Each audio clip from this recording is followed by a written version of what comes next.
Please, my daughter whispered, crushing the bouquet so hard the cellophane shrieked in her hands. Don't do this here. I looked past Madison's shoulder at the two detectives stepping out of the elevator, then back at the man beside her, the fiancé who had been calling my husband sir while feeding him breakfast every morning. Here? I said. You should be grateful I'm doing it in a hospital, Madison. It's the only reason your father is still alive. Her face emptied all at once. Derek's hand slid toward his pocket and stopped when he saw the badges. Too late. The toxicology report already had his future in it, and for the first time in 24 years of motherhood, I watched my own child realize that love, greed, and panic had finally run out of room in the same hallway. Tell me in the comments the exact moment you would have stopped trusting them, and stay with me through the end. I knew something was wrong before I put my key in the front door. You do not live with the same man for 24 years without learning the sound of your own house. A marriage has acoustics, the clink of his coffee mug in the sink, the old hinge in the pantry that always gives a small complaint before dinner, Ben humming under his breath when he is measuring something, fixing something, pretending he is not worried about something. Even silence has shape when it belongs to your life. What I felt that Thursday did not belong. I was not supposed to be home until midnight. I had been in Atlanta for a commercial closing that wrapped 6 hours early after the buyer's lender found religion and decided they wanted a dozen more signatures. I got lucky, got on an earlier flight, skipped texting anyone, and drove home thinking I might surprise Ben with takeout from the barbecue place he loved but his cardiologist hated. It had been a hard month. 6 weeks earlier, Ben had fallen backward off a short ladder at his cabinet shop and torn up his shoulder badly enough to need surgery. He was recovering well, but recovery makes even strong men restless, and Ben Rowan hated helplessness like some people hate snakes. Madison and Derek had been helping in the mornings while I was at work. That was how I explained the second car in my driveway when I pulled in a little after 4. Derek's black Audi was parked where visitors never parked, angled just slightly over the garden border like he owned the dirt. I remember staring at it through the windshield and saying out loud to an empty car, no. Not because I thought anything criminal then. Because Derek had a talent for entering a room and making the air more expensive. He was all tailored coats, polished shoes, reassuring voice, startup vocabulary, and the kind of confidence that looks like competence until a bill comes due. Madison adored him. Ben did not trust him. I had spent the better part of a year trying to live in the narrow space between those two facts without tearing myself in half. I grabbed my briefcase, my overnight bag, and the paper sack of barbecue, and walked to the door. The first thing I noticed inside was the smell of lemon cleaner, sharp enough to sting. Not fresh clean, not normal, scrubbed, cover-up clean. The second thing I noticed was that nobody seemed surprised. Madison and Derek were both in the kitchen. She was leaning against the island in jeans and one of my daughter's 2 expensive sweaters, looking pale but composed. Derek was at the sink with a dish towel in his hand, like he had been wiping something down when I walked in. He lifted his eyes to me, and not a flicker crossed his face. No, Claire, you're early. No startled question. No explanation already forming out of innocent inconvenience, just that steady look. Madison set her mouth in a line I had seen since she was 13 and caught lying with glitter on her hands. Mom, she said. My skin went cold. Where's Ben? She swallowed. Derek stepped in before she could speak.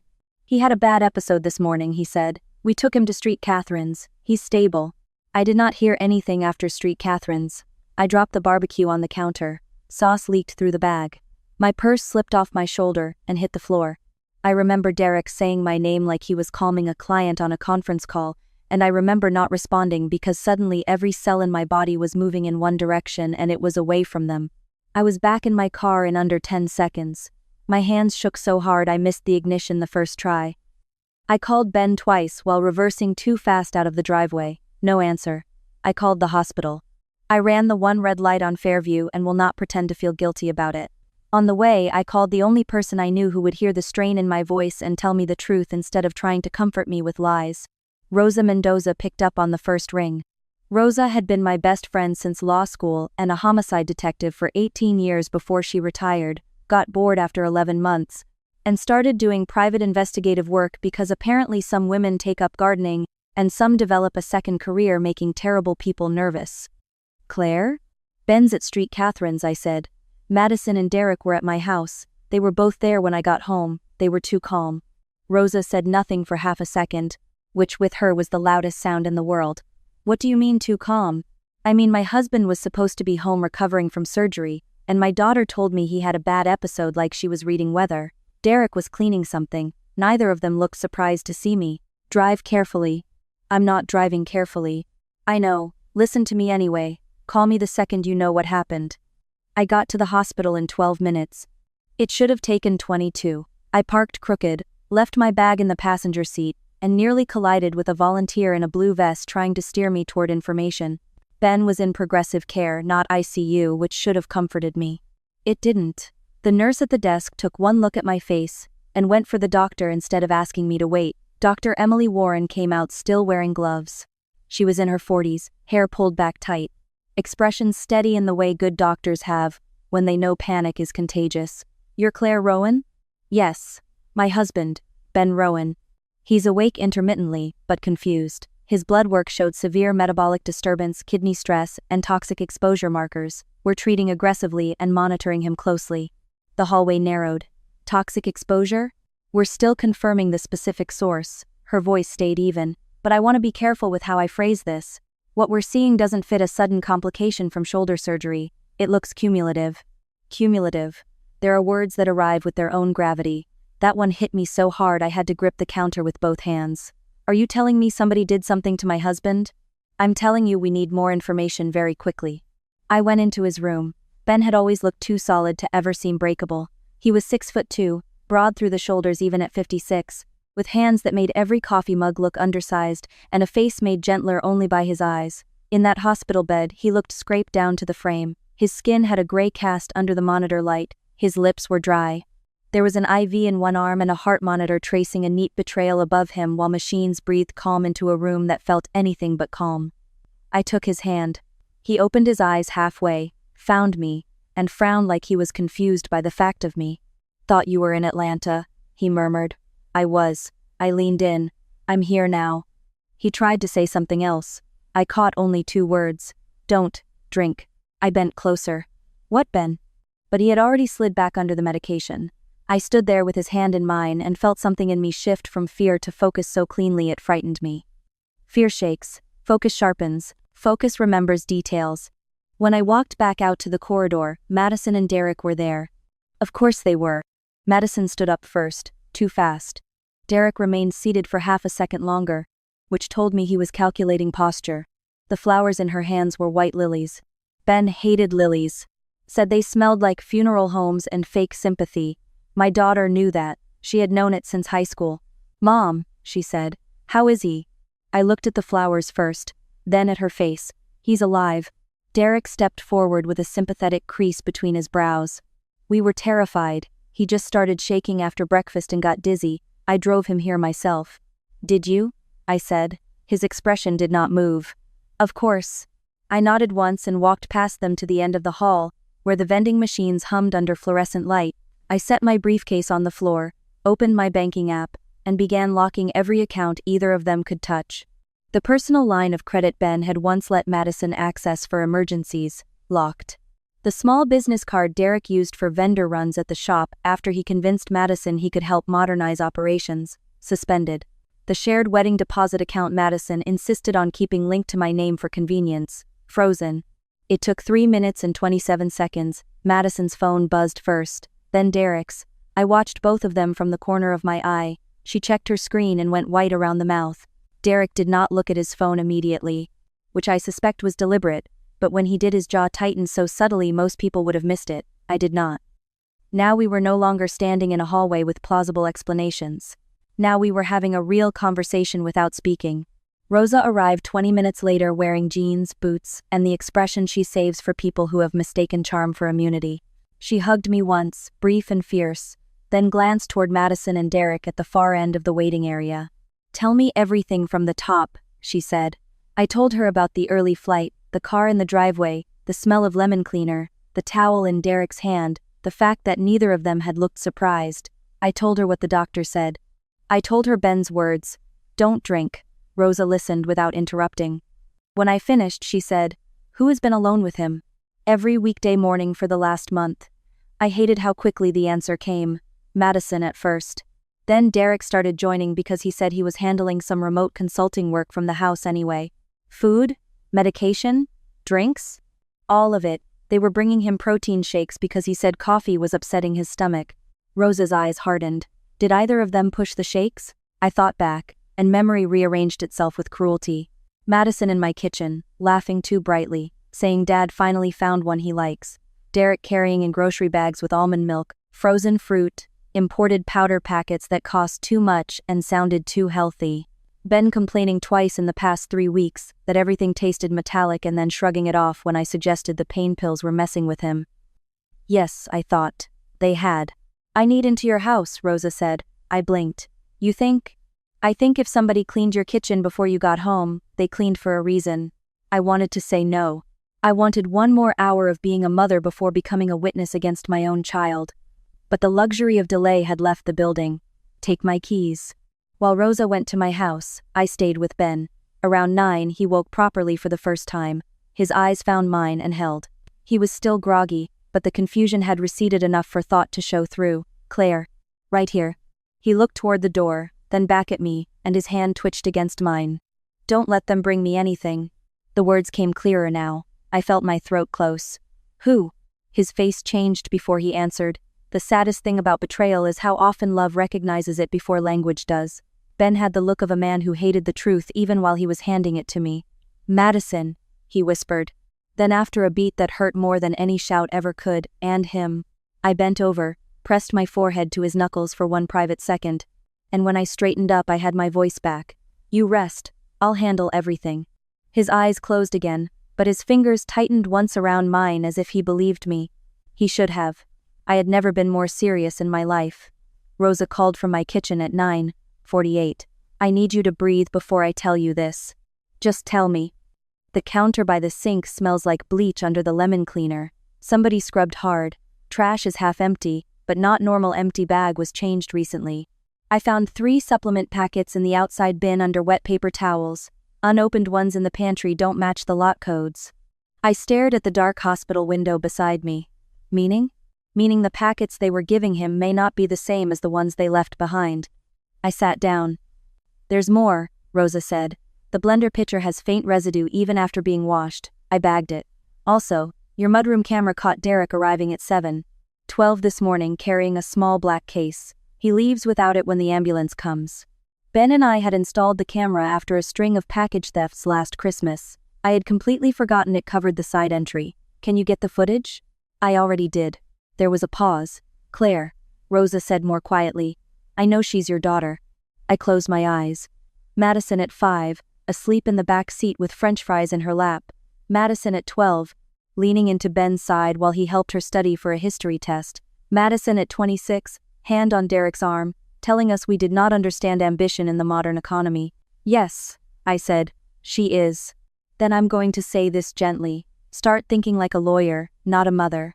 I am a lawyer. You know exactly what I mean. I did. At 10:15 I walked into the waiting area and sat across from Madison and Derek.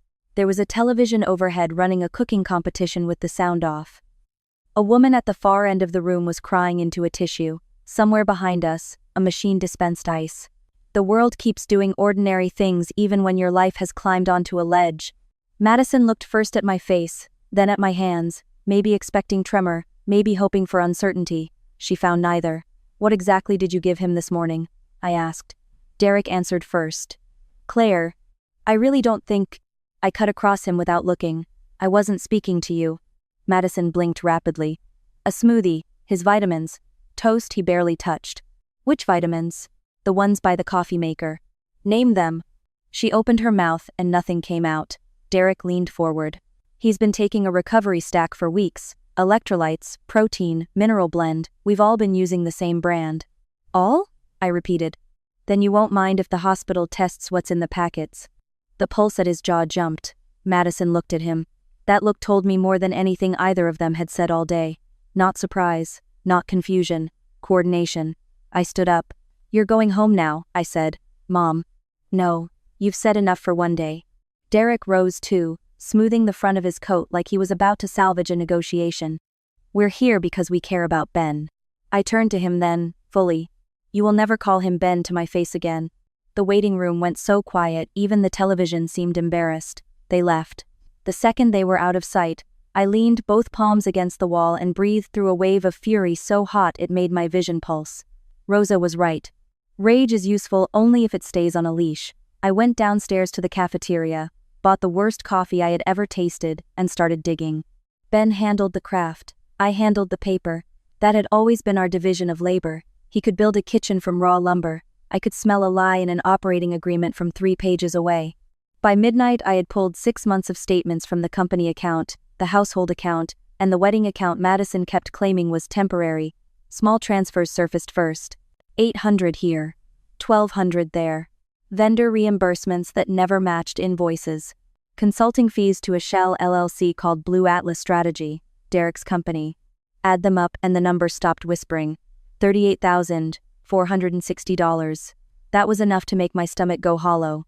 At 1:06 a.m., Rosa returned with a manila envelope, 2 protein bars, and no softness left in her face. In the black case, she said, setting the envelope down. Derek brought in unlabeled sample vials. I didn't find the case, but the camera caught it clearly. I also pulled your front door audio from yesterday. My head came up. Audio? The porch unit has it. Listen. She slid her phone across the table and hit play. The clip started with the front door opening, then Derek's voice, low and impatient. She's still in Atlanta. Relax. Madison, whispering too fast to sound calm. He almost spit it out yesterday. He drank enough. What if his labs show something weird? Then it'll look like the surgery meds. Stop spiraling and smile when the EMTs get here. The recording lasted 11 seconds. I did not cry. That came later. What I felt in that cafeteria at 1 in the morning was colder than grief and cleaner than anger. It was the instant a mother hears proof and stops spending energy protecting the possibility of innocence. Rosa reached across the table and turned the phone face down. You with me? Yes. Good, because this is moving fast now. It moved faster than even I expected. At 7 the next morning, Dr. Warren met me with the full toxicology panel. She did not say the specific compound until we were inside the consultation room, and even then she kept it broad. A heavy metal exposure consistent with repeated ingestion over time, most likely through something powdered or dissolved. Not enough to kill quickly, enough to weaken, confuse, destabilize organs, and eventually trigger collapse in someone already on post-surgical medication. Someone had not panicked and lashed out. Someone had planned. When I asked whether the pattern fit accidental contamination, she gave me the careful, professional answer before the honest one. Nothing is impossible, she said. Then she held my gaze. This would be hard to do by accident. I thanked her, stepped into the hallway, and called Adrian Pike. Adrian had handled business structuring for Rowan Custom Millwork for years. She was brilliant, ruthless when necessary, and allergic to wasted words. She listened to my summary, asked 3 precise questions, and then said, "Don't warn them, don't post anything, don't throw them out publicly. I want every financial door closed before they realize where we're headed. I already locked the accounts they knew about." Good. Now come to my office at 10. Bring everything. At 10, I walked into Adrian's office with bank records, footage stills, and the audio file that had broken whatever illusion I had left. She reviewed each item once, fast and silent, then leaned back. "There's a reason," she said. "Nobody risks attempted murder for $38,000 in piecemeal theft. That's cover money, pressure money, debt money. We find the larger incentive." I thought about Ben's tense silence the last few weeks whenever wedding costs came up. About Derek's bright plans for expanding the shop into a luxury design brand. About Madison insisting Ben sign something to simplify future succession, and him refusing so hard the argument had echoed into the backyard. Adrian must have seen something cross my face. What? 2 weeks ago I found Ben in the study shredding draft paperwork. He said it was old vendor contracts. Madison came in, saw me, and went pale. Adrian was already turning to her computer. "Let me pull the latest filings." She went still halfway through. Then she looked up at me. "Claire, how much has Ben told you about changing the company structure?" I stared at her. "Changing what?" She turned the monitor toward me. 3 weeks earlier, without telling Madison, Ben had signed an amendment to the operating agreement for Rowan Custom Millwork. The old documents named Madison as transfer-on-death successor to his majority share if he died before retirement. Standard enough. Years old. Set up when she was younger, before Derek existed, before Ben started seeing the shop less as a family inheritance and more as the livelihood of 14 employees who had stayed with him through recessions, supply nightmares, and a fire in the finishing room. The new amendment did three things. It removed Madison as automatic successor. It transferred the commercial property and company voting shares into an employee trust managed by Adrian until a formal sale or Ben's retirement. And it locked any direct inheritance of company assets behind one condition. Madison would receive a personal cash distribution only if she had no managerial authority and no spouse with access to company books. I sat there very still. Why didn't he tell me? Adrian folded her hands. Because he wanted to finalize it before the wedding exploded. He said he loved Madison, but he didn't trust Derek within 10 feet of a balance sheet. The room felt suddenly airless. Was it final? Almost. The signatures are done. The amendment becomes fully recorded Monday at close of business after one final acknowledgement packet is filed, with the state and the trust funding clears. Monday. It was Thursday, a 4-day window. If Ben died before Monday, the old succession paperwork would still control. Madison would inherit the company outright. And Derek, through marriage, would have exactly what he had been chasing for a year.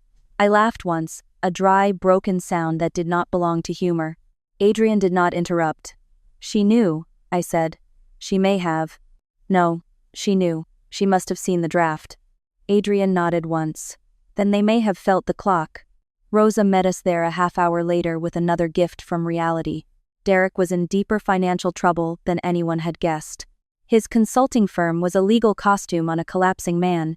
Over 9 months he had stacked personal guarantees, borrowed against future contracts that never materialized, and taken money from 2 private investors who did not enjoy waiting.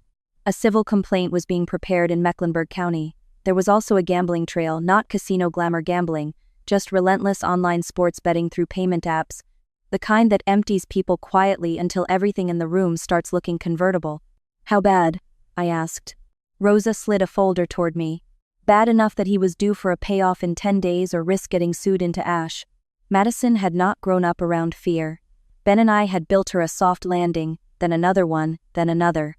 We paid for college, covered the gap between first jobs, helped with rent once when she was too proud to ask and too careless to deserve it. Ben installed bookshelves in every apartment she ever lived in. I sat up through flu nights, heartbreaks, college essays, panic attacks, and the kind of birthday parties where you spend 4 hours making a unicorn cake just so your child can forget it in 6 minutes. And somewhere between being loved and being indulged, Madison had learned the most dangerous lesson of all, that consequences were negotiable. By noon, the shape of the whole thing was visible. Derek needed money he could not pay. Ben had discovered enough to cut him off from the company. Madison knew the old documents would leave her the business if Ben died before Monday. So they did not choose one terrible decision. They chose a series of small ones, which is how the worst people often speak to themselves at night. It's only powder. It's only a little. He's already weak from surgery. We just need more time. We're not really killing him. We're fixing a future that should have been ours. By 3 that afternoon we had law enforcement involved, though not yet visibly. Adrian wanted the paperwork perfect. Rosa wanted the evidence chain airtight. I wanted my husband alive. My daughter stopped. And the part of my soul currently clawing the walls to hold still long enough to be useful. Ben improved just enough on Friday to talk in full sentences. I waited until the nurse left, then pulled my chair close and told him I knew. Not every detail, enough. His face did not show surprise. Only exhaustion and a pain that had nothing to do with kidneys, monitors, or metal in his blood. I found the draft on her tablet, he said quietly. The old succession pages. She'd photographed them from my study. Derek must have been pushing. I asked her outright if he was in trouble. She cried. Swore it was just temporary cash flow. Swore he only needed access to 1 line of credit to bridge some deal. And you said no. I said over my dead body. I almost flinched at the phrase. Ben saw it and closed his eyes. Claire, I thought she was scared. I didn't think. His throat moved. I didn't think she'd help him hurt me. The thing about loving a decent man is that even his suspicion is reluctant. Ben had spent weeks protecting Madison from his own conclusions. That tenderness nearly killed him. I took his hand carefully, mindful of the IV. You're not carrying this for her. He stared at the ceiling for a moment, then said, She asked me Tuesday if I'd reconsider once the wedding was over, said Derek just needed 1 win, 1 chance to prove himself. I told her a man who needs to get his hands on someone else's books before marriage is not looking for partnership. He's looking for a vault. That sounded like Ben. Did you tell anyone about Monday? I told Madison she was no longer inheriting the shop. I wanted the truth in the room. His mouth twisted. She was quiet. Too quiet. The next morning Derek showed up with that new recovery powder. There it was. No melodrama, no cinematic reveal. Just a sentence from a hospital bed that made every remaining doubt fold itself up and leave. I bent and kissed his forehead. "What happens to her?" he asked. "I wish I could tell you that motherhood evaporates cleanly when your child becomes dangerous. It doesn't. It lingers in the bones like old weather. It keeps reaching for the version of them that fit in your arms. It argues with your eyes. It asks whether love can still do one more impossible thing. But love without boundaries is just surrender with nicer branding." "What happens," I said, "is what she chose." Saturday morning, Madison texted me for the first time since I sent her home. "Mom, please? Derek says you're overreacting and the hospital is scaring you. Can we talk alone?" A minute later, another text arrived. "I know Dad changed something. We were never after him. We were just desperate. Never after him. People reveal themselves in the grammar they choose under pressure." I did not answer. Instead, I forwarded both messages to Adrian and Rosa. By Saturday afternoon, the state investigator assigned to the case had enough to authorize quiet warrants for financial records and home electronics, but not enough yet for an arrest they wanted to stick. The audio, the toxicology, the camera footage, the mismatched supplement lots, the bank siphoning, Derek's debt, all strong. Still, prosecutors like one more piece when family cases turn ugly, and family cases always turn uglier than strangers imagine. That last piece arrived from a place so stupid it would have been funny if it hadn't been my life. Derek called the Secretary of State's office pretending to be Ben's assistant and asked whether the amended trust filing had cleared. He did not block his number. By the time the investigator told us, even Rosa laughed. "A man poisons someone for property and can't manage caller ID," she said. "Confidence is just incompetence wearing expensive shoes," Adrian replied. Sunday stretched. Ben's labs inched the right direction. Dr. Warren allowed clear liquids, then bland food, under strict supervision. Every tray came through nurses, sealed. Nothing from outside, nothing from family. I slept 2 hours in a recliner and woke each time with my heart already racing, as if my body did not trust stillness anymore. Around dusk, Madison left me a voicemail. Her voice was wrecked. "Mom, I know you hate me right now, but please call me back before you do something irreversible. Derek said if Dad survives there might still be a way to fix this. I didn't know it would get this bad. I swear I didn't know." I listened to it twice. Not because I was wavering, because I wanted to memorize the exact sound of her choosing herself. There are lines people cross in one step, and then there are the lines they approach in socks, inch by inch, until by the time they feel the edge, they are already in the air. Madison wanted credit for not understanding the fall while helping create it. I was done grading on compassion. Monday morning arrived with rain. The hospital windows wore streaks of gray. Ben was stable enough to sit up. Adrian filed the final trust documents at 9:14 a.m. and texted me a single line. Recorded. The first battle, the one Derek had built his whole fantasy around, was over. They had lost the company. But losing money and facing consequences are not the same thing. I wanted both. By noon, investigators had completed a search of Derek and Madison's townhouse. They found payment notices, debt summaries, burner email drafts discussing bridge access after transfer, and, in a kitchen drawer beneath takeout menus, a folded sheet in Madison's handwriting with 3 dates circled and one sentence beside the last date. Monday filing deadline. I sat with that for a long time. Not because I needed more proof, because handwriting is intimate. We learn our children's handwriting the way we learn their footsteps. On permission slips, birthday cards, crooked notes in lunchboxes, fridge magnets spelling apologies. Seeing those words in Madison's script did something colder and deeper than the audio had. The audio proved action. The handwriting proved intention surviving time. The plan had lived long enough to be written down. That afternoon Adrian suggested something I would not have imagined myself agreeing to even a week earlier. "Let them come to the hospital tomorrow." I looked up. "Why?" "Because people unravel fastest when the future they were counting on is already gone and they don't know it yet. Ben is improving. They'll come to assess damage, to charm, to test what you know. The investigator wants one clean interaction after the filing clears." Rosa nodded. "And if Derek thinks there's still room to negotiate, he'll talk." The idea of seeing them together again made every muscle in my back tighten, but I understood the strategy immediately. "Do it," I said. Tuesday morning, a week after I came home early, I put on lipstick for the first time since Atlanta. Not because I cared what I looked like. Because I wanted to feel deliberate. Ben noticed. You look dangerous, he said softly from the bed. Good. He reached for my hand. His strength was coming back in increments, still not full, real enough. I'm sorry. For what? He looked past me toward the rain-bright window. For bringing him near us, for not trusting my own gut faster, for her. I sat on the edge of the chair and touched his face. We are not doing guilt today, we are doing survival. A shadow of his old smile surfaced. Bossy. You married me for it. Among other things. At 1:30. Madison texted that they were downstairs with flowers and wanted to come up. White lilies again.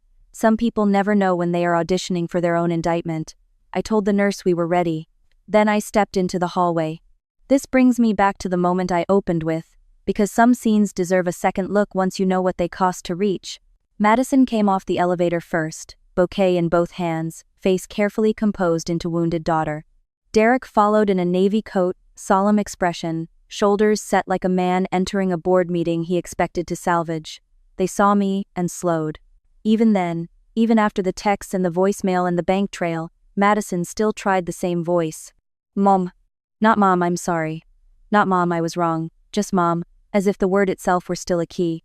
I stood in the center of the hallway with my hands at my sides and did not move. Please, she whispered, seeing something in my face at last. Don't do this here. I looked past her shoulder. 2 detectives stepped out of the elevator in plain clothes, badges already visible. Then I looked back at the bouquet, at the lilies, at my daughter's fingers digging crescents into the plastic wrap, at Derek's posture shifting a fraction as he recalculated. Here? I said. You should be grateful I'm doing it in a hospital. It's the only reason your father is still alive. Madison's lips parted but no sound came. Derek recovered first. Because men like him train for recovery the way athletes train for speed. Claire, he said, low and smooth, whatever you think you know, this is not the place for theatrics. The lead detective stopped beside me. I disagree, he said. I think this place is medically relevant. The color went out of Derek's face so fast it almost looked painted off. Madison turned to him. Not to me. To him. That was the last private answer I needed.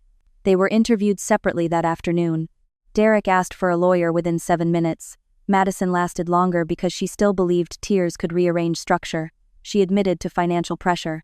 She admitted to knowing Derek changed Ben's supplement routine. She admitted she saw the Monday filing deadline in Ben's study, and understood that if he died before then, the old paperwork stayed in place. What she would not initially admit was intent. Then the investigator played the porch audio. Then he put her handwritten note on the table. Then he told her the trust had already been recorded the day before. That, more than the evidence, broke her. Not the poisoning, not the hospital bed. Not the image of the man who raised her losing weight under fluorescent light because of what she allowed, the lost money. I was not in the room, but Rosa was briefed after. She cried hardest when she learned the company was gone. Rosa told me that evening, make of that what you want. I made of it exactly what it deserved. Derek was charged first, attempted murder, conspiracy, fraud, financial theft. Madison followed on conspiracy, attempted murder, and financial crimes. Her attorney began floating words like coercion and manipulation before sunset. I am sure some of that was true. Derek had influence. He also had the type of certainty insecure people mistake for safety. But manipulation explains only so much. At some point every adult must sign their own name to the darkness. Ben did not ask to see her. That hurt me for reasons I still cannot fully name. Part of me had expected fury. Another part had expected one final, hopeless parental instinct to fix what she broke. Ben chose neither. He chose absence, which in some situations is the most honest verdict available. The press never touched the story beyond local court filings. A family business owner poisoned by his future son-in-law in a suburban hospital case does not stay private because the world is kind. It stays private because there are always bigger fires somewhere else. I was grateful, not for Madison, for Ben. For the 14 employees at the shop who needed to keep sanding maple and delivering built-ins without cameras by the loading bay. For the ordinary life we had nearly lost. Recovery was not cinematic. It was bland food and repeat labs. It was Ben sleeping for 4 hours in the afternoon because healing is boring and expensive. It was me bringing him clean sweatshirts and arguing with him about when he could leave the hospital, and him pretending weakness while charming every nurse on the floor into giving him information he had no business having. It was Dr. Warren telling us his kidneys had taken a hit but not a fatal one because intervention came when it did. "One more day," she said once, maybe two. I nodded like I understood language. Then I went into the bathroom down the hall, locked the door, and put both hands over my mouth until the wave passed. When Ben came home 12 days later, the house sounded right again. That is the only way I can explain the relief. The pantry hinge complained. The ice maker clunked. His boots hit the mudroom mat with that familiar heavy certainty. He stood in the kitchen a long time looking around at the room where they had made him breakfasts, blended powder into fruit, leaned on my counters and called it care. Then he turned to me and said, very calmly, "We're replacing the blender."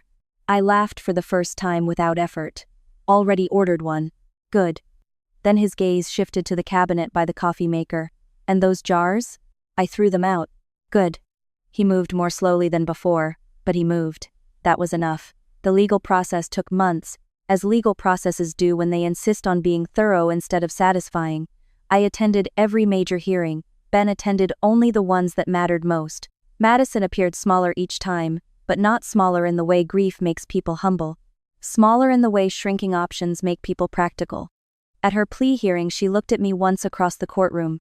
I had wondered for weeks what I would feel in that moment. Hatred would have been easier. What I felt instead was something flatter and heavier, the end of an argument inside myself, the acceptance that the child I remembered and the woman before me had not simply drifted apart. One had been replaced by the accumulation of choices the other refused to stop making. Her attorney argued that Derek had orchestrated the scheme, that Madison had been desperate, naive, emotionally dependent, afraid. The prosecutor read the texts, the note, the timeline, the transfers, the call logs, and the audio. Naivete does not circle deadlines. Fear does not siphon accounts in installments and keep going. Dependence does not explain why she kept smiling at me in that hospital hallway until she saw badges. She took a deal. So did Derek. Trials are glamorous only to people who have never had to sleep after one. I did not need a public spectacle. I needed truth on record and distance with teeth. They got prison. Derek got more. Madison got less. Neither got the company, the property, or another inch of our lives. The strongest payoff, though, did not come from the sentences. It came 2 months later in a conference room at Adrian's office, when Ben signed the permanent transfer establishing employee ownership at Rowan Custom Millwork. Not charity, not panic. Structure. He kept a minority advisory interest for a transition period, then set bonuses for the crew leads, a scholarship fund for apprentices, and a future sale framework no spouse, fiancé, gambler, fraudster, or blood relative could ever quietly hijack again. When he finished signing, he sat back, flexed his recovering shoulder, and said, "If anybody wants my life's work now, they can start by learning to build a cabinet square." Every man in that room laughed. I nearly cried. Not because of money, because chosen loyalty had outlived betrayal, because the people who showed up were not the people tied to us by birthdays or photographs. They were the people who stayed steady when things got ugly. Rosa. Adrian. Lou from finishing, who kept the shop running while Ben was in the hospital. Tasha from accounting, who flagged a reimbursement Derek hoped no one would revisit. Ordinary adults doing their jobs with decency and spine.